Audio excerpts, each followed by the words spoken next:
우리는 세상을 살면서 한없는 갈급함을 느끼며 살아가고 있습니다. 어떤 이들은 지식의 갈급함을 느낍니다. 그래서 더 배우고 또 공부하기를 힘씁니다. 또한 어떤 이들은 명예의 갈급함을 느낍니다. 뭔가 해야 되는데, 뭔가 좋은 일 해야 되는데, 뭔가 내 이름이 많은 사람들에게 알려져야 되는데 하면서 좋은 일을 하기를 힘씁니다. 어떤 이들은 재물의 갈급함을 느낍니다. 돈 하면서 말입니다. 참으로 놀라운 것은 우리가 이 세상을 살아가는데 이 갈급함이 우리의 목적을 이루는 게 아닌 수단이 되어진다는 것이죠. 이 갈급함이 없는 사람에게는 그의 삶의 발전이 없는 것입니다. 그런데 여러분의 갈급함은 무엇입니까? 그리스도인들의 갈급함은 세상 사람들이 갈급함과는 달라야만 합니다. 지식을 갈급해하고 명예를 갈급해하고 돈을 갈급해하는 데서 멈춰서는 안 된다는 것이죠. 그리스도인의 갈급함은 하나님을 만나기를 갈급해야 됩니다. 오늘 저와 여러분의 세상을 살아가면서 정말 하나님을 만나면 내가 바뀝니다. 내 인생의 운명이 달라지게 되는 것입니다. 오늘 본문은 이스라엘 백성들이 하나님의 성전에 나가서 예배 드린 것을 너무너무 갈망하는 모습을 오늘 본문은 기록하고 있습니다. 이 본 시편은 고라 자손의 마스길로서 이 선창을 하면은 후창을 따라 부르는 귀한 노래입니다. 이 시편의 저자가 온 다윗이라고 말합니다. 다윗이 압살롬의 난을 피해서 궁에서 이렇게 멀리 떠나 생활하면서 하나님 앞에서 예배드리는 그 순간을 너무너무 갈망하면서 이 시를 지었다는 말이 있습니다. 또한 어떤 이들은 이 시편의 이 저자가, 시편은 무명의 저자가 참 많아요. 전 많은데 이스라엘 백성들이 포로로 바벨론으로 끌려가서 그 발강가에 알면서 그 옛날 하나님 앞에서 모여서 예배드리는 모습을 갈망하면서 울면서 지었던 시가 오늘 본문의 시라고 합니다. 그런데 놀라운 것은 이 시를 마스길로 만드는 자가 누구였느냐면 이 고라 자손이었다는 것입니다. 이 고라 자손은 특별한 하나님의 은혜를 힘입어서 하나님을 가까이에서 섬기는 귀한 복을 받았습니다. 고라 자손은 성전의 문지기로서 정말로 참 귀한 일들을 감당했습니다. 그리고 고라 자손은 정말 하나님을 찬양하면서 예배에 하나님을 찬양하는 귀한 사역을 맡아서 일한 자가 바로 이 고라 자손이었다는 것입니다. 시편 84편 1절에서 4절 보니 이렇게 말씀하고 있습니다. 우리 한 절씩 교독합니다. 만군의 여호와여 주의 장막이 어찌 그리 사랑스러운지요.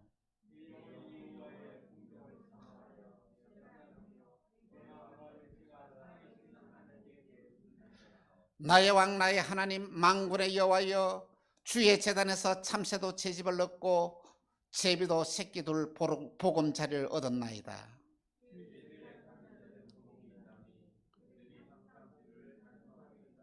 할렐루야. 정말 이 하나님의 성전에서 하나님을 섬기는 귀한 모습이 얼마나 귀하냐는 것입니다. 그런데 놀라운 것은 이 고라 자손이 하나님을 가장 가까이서 하나님을 섬기면서 정말로 이들이 갔다면 교만해지기를 시작합니다.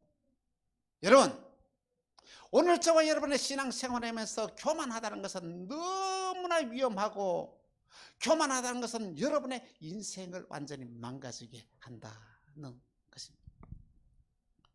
고라 자손은 하나님의 은혜를 많이 체험했어요. 기도하는 것마다 응답도 받았어요. 하나님을 만나는 체험도 했어요. 그러니까 교만했어요. 그러면 아니 하나님이 왜 모세만 일하느냐? 하나님이 우리와도 일하는데. 그러면 모세와 우리가 다른 게 뭐야? 그래서 이들의 마음에 교만한 마음이 생기면서 어떻게 모세를 대적하는 일을 이렇게 시작을 합니다.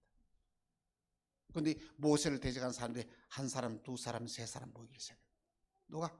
이 고라 자손들이.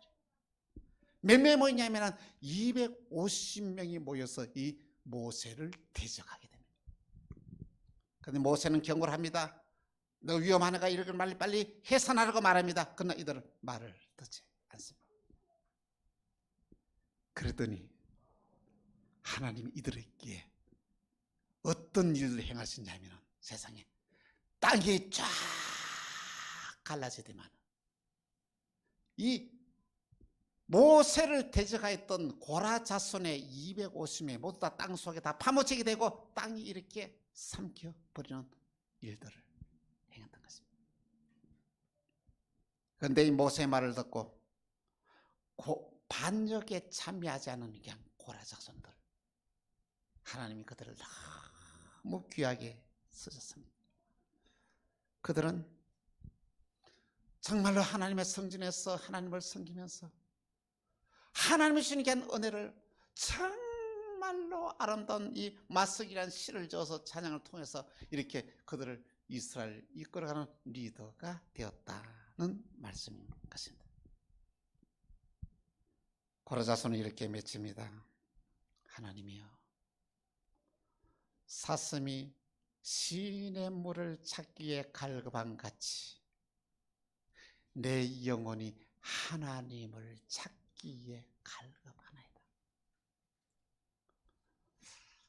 여러분 혹시 목이 말라본 기억이 있습니까? 이 한국 사람들은 목이 말라본 기억이 별로 한 사람들이 별로 찾기가 어려울 것입니다. 왜? 물이 너무 흔하니까. 그런데 중동 지역에서는 물이 귀하기 때문에 목이 말라 애타는 모습들을 경험할 때가 참 많습니다. 근데 참 놀라운 것은 말이죠. 사슴이 뛰어다니다가 목이 마르면은 그들을 많이 아는 이 시냇가가 있습니다. 그곳을 다 어디에 가면은 물을 마실 수 있는 시내가 있든지 이들을 다 알고 있다는 것이죠. 이것을 잘 알고 있던 이 호랑이들이 사슴을 사냥할 때에 어떻게 하는가 하면요, 그거다 시내가에 딱 숨어 있는 거예요. 숨어 있어서 말이야 사슴이 이래 물을 먹을 때 달려가서 덮쳐서 사슴을 사냥을 합니다. 그러니까 사슴들은 동료들이 말이야 같이 물 먹다가 잡혀서 호랑이에 잡혀 먹는 경우들이 너무 많았다는 것이죠. 이러한 위험한 사정을 이 사슴들이 잘 알고 있지만 얼마나 이 사슴들이 시내 물을 찾기에 갈급한지 모릅니다. 위험한 줄 알면서도 이 시냇물을 먹으러 그곳에 가지 않을 수가 없다는 말씀인 것입니다. 그래서 오늘 보면 시편 42편 1절에 2절을 보니 이렇게 말합니다. 하나님이여, 사슴이 시냇물을 찾기에 갈급한 같이 내 영혼이 주를 찾기에 갈급하나이다. 내 영혼이 주를 찾기에 갈급하나이다. 이 갈급함을 오늘 본문은 호소를 하고 있습니다. 여러분 얼마나 하나님을 만나는 데에 갈급해하고 있습니까? 여러분 정말 하나님을 한번 만나고 싶습니까?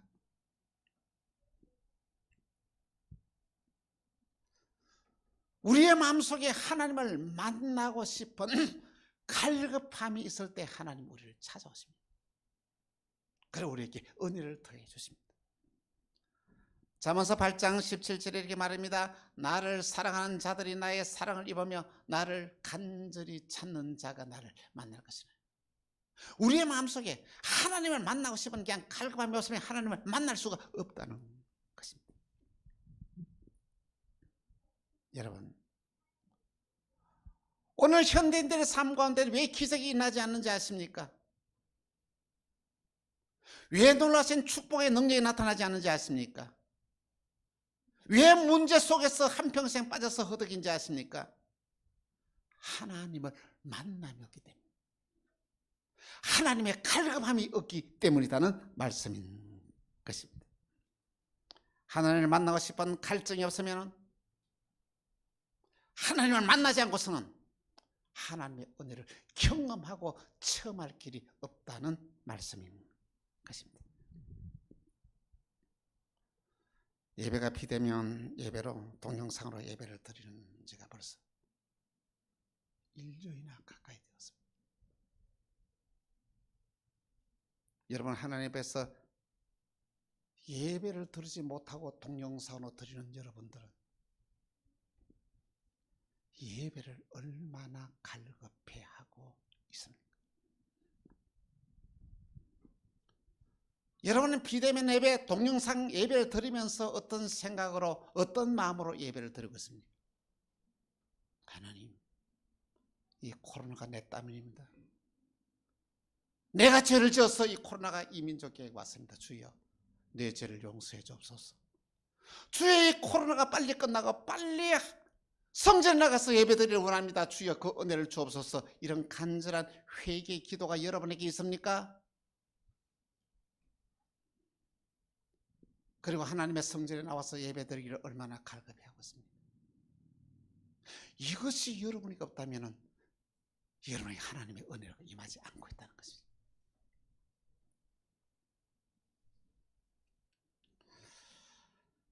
그렇습니다. 하나님의 은혜가 우리에게 임하여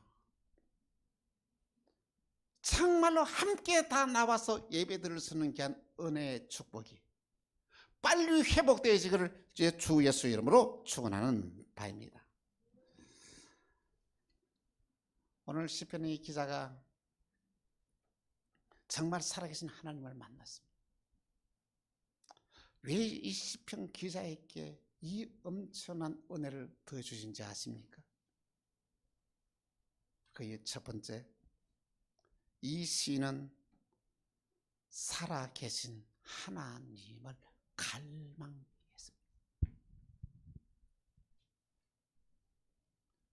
오늘 저와 여러분들이 이 시편의 기자처럼 살아계신 하나님을 만나기를 갈망하면 오늘 우리에게도 이런 은혜를 주신다는 말씀인 것입니다.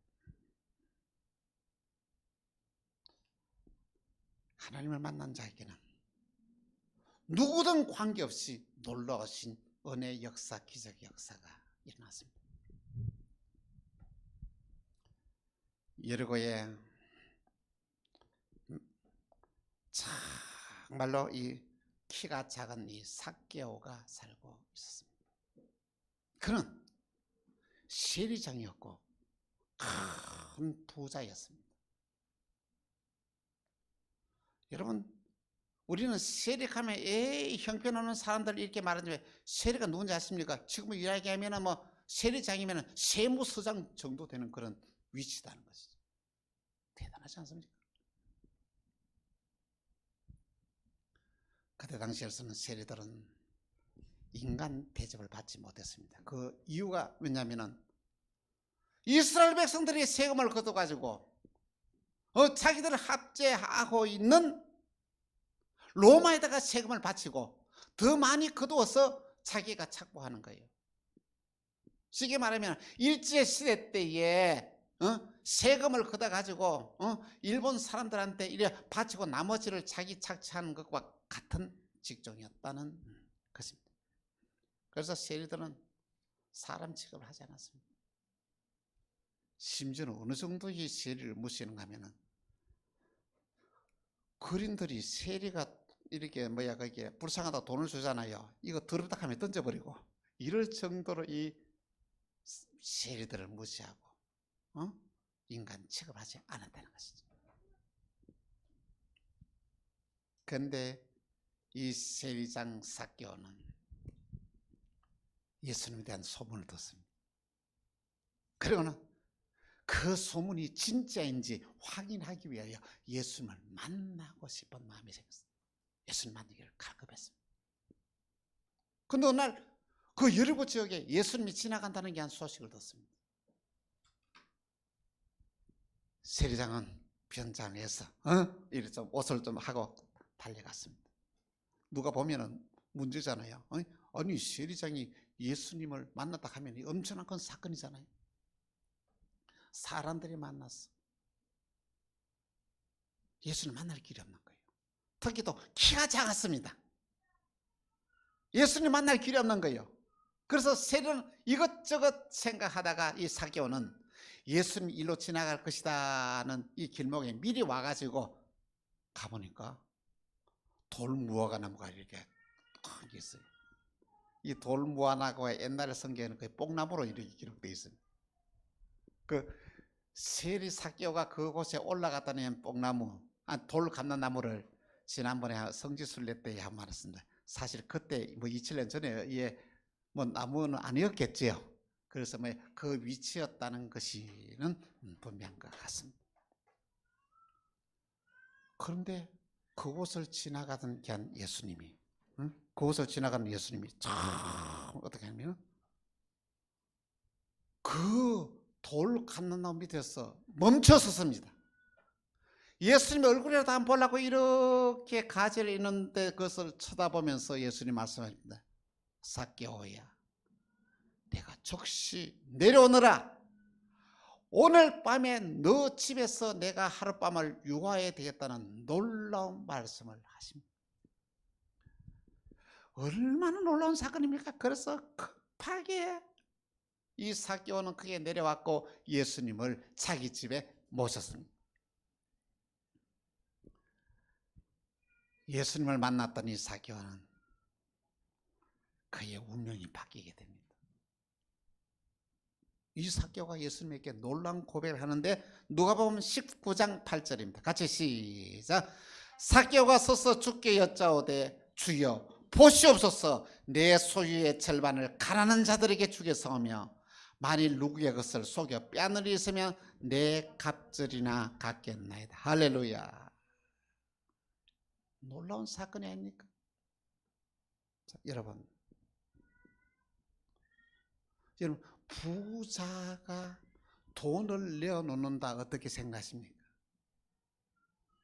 아니 목사님, 그건 누구나 할 수 있는 일이죠. 부자인데 돈이 많은데 뭐 돈 좀 내놓기 그 뭐 큰 대수 일입니까? 아닙니다. 여러분 잘못 생각하는 것입니다. 부자가 돈을 내어놓는 것은 너무 힘든 일입니다. 어려운 일입니다. 이거는 보통 사건이 아닙니다. 부자는 절대로 부자 되지 않는 일에는 절대 돈을 쓰지 않습니다. 부자가 돈을 내어놓았다, 이거는 보통 기적이 아닙니다. 이 사개오가 그의 재산을 절반 내어놨다, 이거는 보통 사건이 아니다는 것입니다.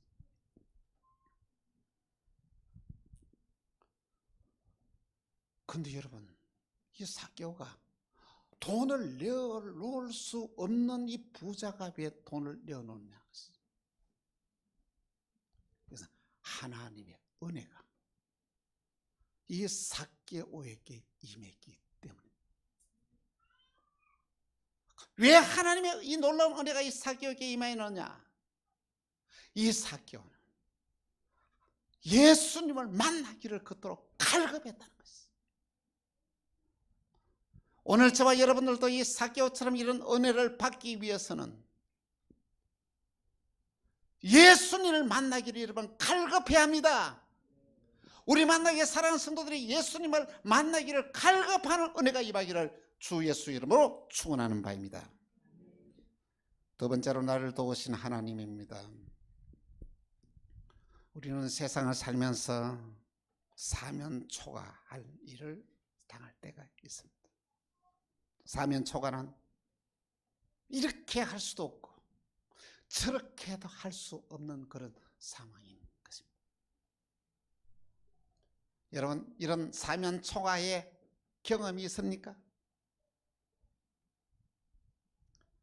저도 한때에 이런 때가 있었습니다.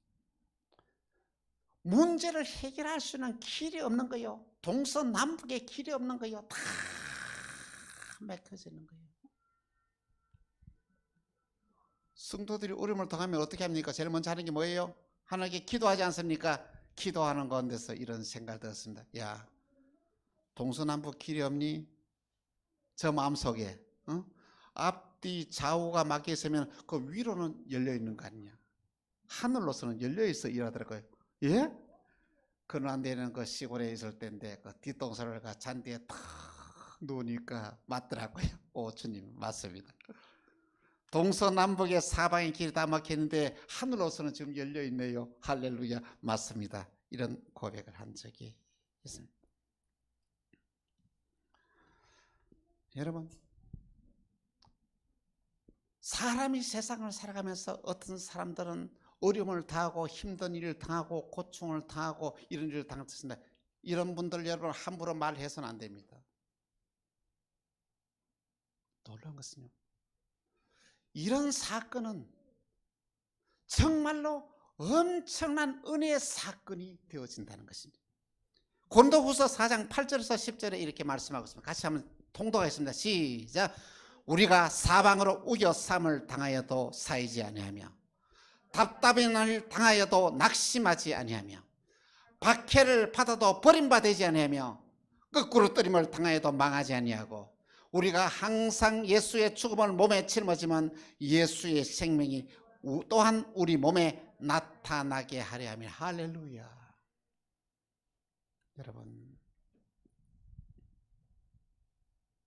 여러분 이런 경험이 있습니까? 오늘 시편 기자도 이런 경험을 했습니다. 오늘 시편 기자는 말하기를 사람들이 내게 종일 하는 말이 내 하나님 어디 있느냐? 내 하나님이 살아계시면 네가 이렇게 어려움을 당하느냐? 이렇게 하니까 내가 주야로 내 눈물이 묵상이 됐습니다.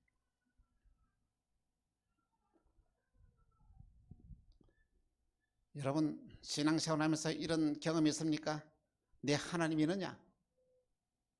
내 하나님이 어디 있느냐? 이런 소리를 들어본 적이 있습니까? 여러분 놀라운 사실은 이러한 어려움을 겪어보아야 하나님의 은혜를 깨닫게 된다는 것입니다. 이런 어려움이 없으면, 이런 고충이 없으면, 이런 문제를 당하지 않고서는 하나님의 신령 은혜를 경험할 기회가 없다는 것입니다. 세상을 살아가면서 가장 저는 불행한 사람이 있으면 아무 어려움도 당하지 않고 힘든 일을 당하지 않고 그냥 평안하게 산다. 그것이 축복이 아닙니다. 어려움을 당하고 시련을 당하고 역경을 당하고 거기서 살아계신 하나님을 만나고 체험하고 그의 인생이 역전되어져야 그것이 진정한 인생의 삶의 의미를 느끼는 위대한 삶이다는 말씀인 것입니다. 여러분 어깨를 펴십시오. 당당하십시오. 여러분은 이 코로나를 이길 수 있습니다. 여러분의 가정의 문제를 해결할 수 있습니다. 오늘 저와 여러분들은 이 모든 것을 이거 반드시 승리할 수 있습니다. 왜? 하나님은 우리를 도우시는 분이십니다. 한번 따라합시다. 하나님은 나를 도와주신 분이다. 할렐루야. 믿습니까? 세 번째, 낙심하지 말고 불안해하지 말라는 것입니다. 사람이 어려움을 당하면 낙심합니다. 불안해합니다. 왜 낙심할까요? 왜 불안해할까요? 나를 도와주는 사람이 아무도 없다고 느끼기 때문에 낙심하고 불안합니다. 그런데 여러분과 저를 도와줄 분이 있다면, 여러분과 저의 모든 문제를 해결해 줄 수 있는 분이 있다면 여러분 불안하겠습니까? 여러분 낙심하겠습니까? 아닙니다. 왜? 그분이 다 해결해 주시기 때문이다는 것입니다. 여러분, 여러분과 저의 배후에는 하나님이 계십니다. 할렐루야. 믿습니까? 여러분과 저의 배후에 하나님이 있는데 우리가 무엇을 걱정하느냐는 것이죠. 왜 낙심하느냐는 것입니다. 어려움을 당하기 전에는 이 사실을 받아들이기 어렵습니다.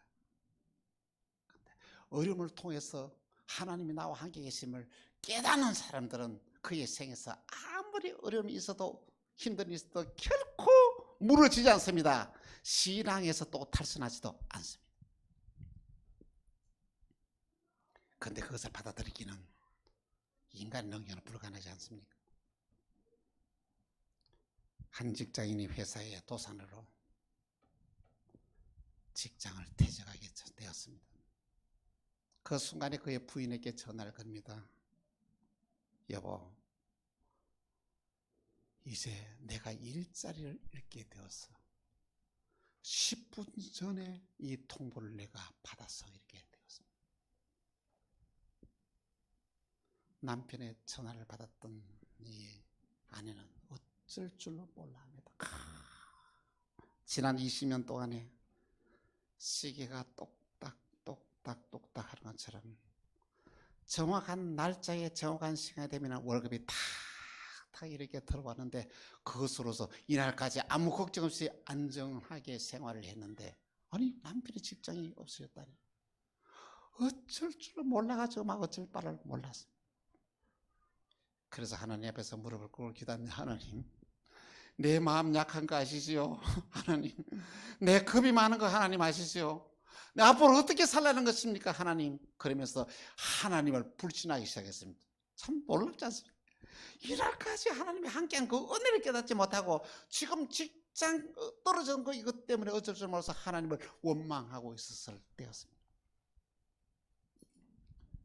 바로 그때 밖에서 바람이 세상에 막 창문이 부딪힙니다. 창문이 다다다다 막 흔들리면서 막 엄청난 바람이 불어오기 시작합니다. 그때 하나님의 음성이 듣기는 거예요. 이 폭풍우가 불어오는 가운데서 이렇게 집 안에 있으니까 여기에 창문만 흔들리지 다른 데는 괜찮지 않습니까?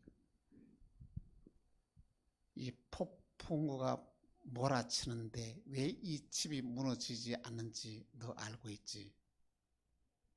뭐 때문에요? 벽이 있기 때문에. 벽이 딱 쳐져 있기 때문에 그것이 뭐냐? 안전하다는 것이지. 그러면서 그 음성이 들립니다. 너는 이 폭풍과 이 벽이 이렇게 막아주는데 안전하다고 생각하는데 너의 벽이 바로 난데 하나님이 너와 함께 계시는데 왜 너가 불안해하느냐는 하나님의 음성이 들립니다. 이 소리를 깨달은 데는 주님 정말 잘못했습니다. 하나님 불신한 죄를 용서해 주옵소서. 하나님은 나의 벽입니다. 고백합니다. 하나님이 우리 가정의 재정의 벽입니다. 하나님은 우리 가정의 우환의 벽입니다. 하나님은 우리 가정의 모든 질병을 막아주는 벽입니다. 이렇게 간증을 했다고 합니다. 사랑하는 성도 여러분, 오늘 저와 여러분이 하나님 만나면 모든 문제가 다 해결됩니다. 하나님은 진정으로 저와 여러분의 폭풍을 막아주는 벽입니다. 하나님은 저와 여러분의 모든 우환을 막아주는 벽입니다. 하나님은 저와 여러분의 코로나의 질병을 막아주는 벽입니다. 그런데 우리의 삶을 한번 되돌아보십시다. 이 하나님이 나의 벽인 것을 얼마나 인정하고 살아가고 있었습니까? 조금만 어려우면 하나님을 원망합니다. 코로나19의 질병 때문에 가정이 어려움을 당하고 직장이 어려움을 당한 것이기 때문에 여러분의 신앙이 흔들리고 본 적은 없습니다.